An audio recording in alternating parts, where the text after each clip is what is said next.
नमस्ते. मी रमेश मुकादम ग्रामोदय विचार माध्यमातून आज उद्धव सेनेतर्फे 5 जुलै रोजीपासून मुंबईमध्ये हनुमान मंदिर आणि राम मंदिरासमोर सर्व शिवसैनिक एकत्र जमून आंदोलन करणार आहेत, त्याबद्दल बोलण्याचा प्रयत्न करणार आहे. व्हिडिओ आवडला तर लाईक करा, सबस्क्राईब करा आणि फॉरवर्ड करा. राम मंदिराच्या नावानं भारतीय जनता पार्टीनं संपूर्ण देशामध्ये आवाज उठवला आणि भारतीय जनता पार्टी 2 वरून आता जवळजवळ 240 पर्यंत गेले आणि 12 वर्षापासून राम मंदिराच्या नावानं, अयोध्येतील राम मंदिर बनवण्याच्या नावानं केलेलं आंदोलन आणि त्याचा फायदा घेत भारतीय जनता पार्टी गेल्या 12 वर्षापासून राज्यकारभार करत आहे.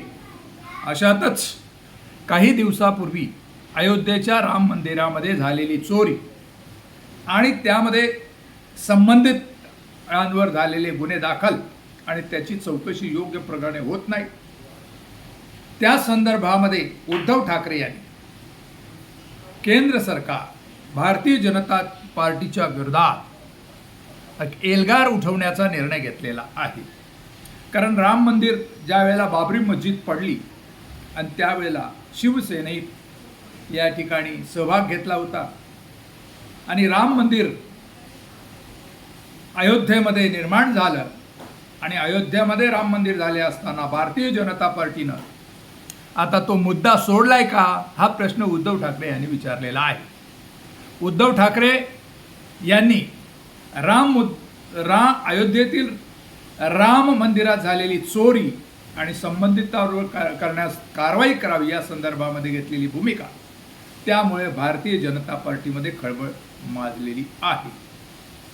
कारण उद्धव सेनेला संपवण्याचा डाव हा भारतीय जनता पार्टीतर्फे चाललेला आहे आणि भारतीय जनता पार्टीचं असं म्हणणं आहे की उद्धव सेनेने हिंदुत्वाची भूमिका सोडली आणि हाच मुद्दा घेऊन उद्धव सेना तोडण्याचा प्रयत्न चाललेला आहे आणि त्याच्यावर जालीम उपाय म्हणून उद्धव सेनेने हा राम मंदिर, अयोध्येतील राम मंदिर चोरीचा प्रश्न उपस्थित झालेला आहे आणि संपूर्ण महाराष्ट्रामध्ये राम मंदिरासमोर आणि हनुमान मंदिरासमोर त्यांचे कार्यकर्ते, नेते, नगरसेवक, आमदार एकत्र येऊन एक आवाज उठवणार आहेत आणि जनतेपर्यंत नेणार आहेत की राम मंदिरामध्ये झालेल्या चोरीची चौकशी व्हावी, संबंधितांना अरेस्ट करावं, ही भूमिका त्यांनी घेतलेली आहे. आणि आपण हिंदुत्वाची भूमिका सोडलेली नाही, ही ठासून भूमिका घेण्याचा त्यांचा प्रयत्न. त्यामुळे आता संपूर्ण महाराष्ट्रात हे आंदोलन होणार आहे आणि त्याचा फटका कुठे भारतीय जनता पार्टीला बसेल याबद्दल ती मात्र शंका नाही. पण उद्धव ठाकरे यांनी अयोध्येतील राम मंदिर चोरी प्रकरणी आंदोलनाचा भूमिका घेऊन भारतीय जनता पार्टीच्या मेन बेसवरच हल्ला केलेला आहे. या संदर्भात आपली म्हणणं काय, कमेंट्स करा आणि माझा व्हिडिओ आवडला तर लाईक करा, सबस्क्राईब करा आणि फॉरवर्ड करा. जय हिंद, जय महाराष्ट्र, जय भारत.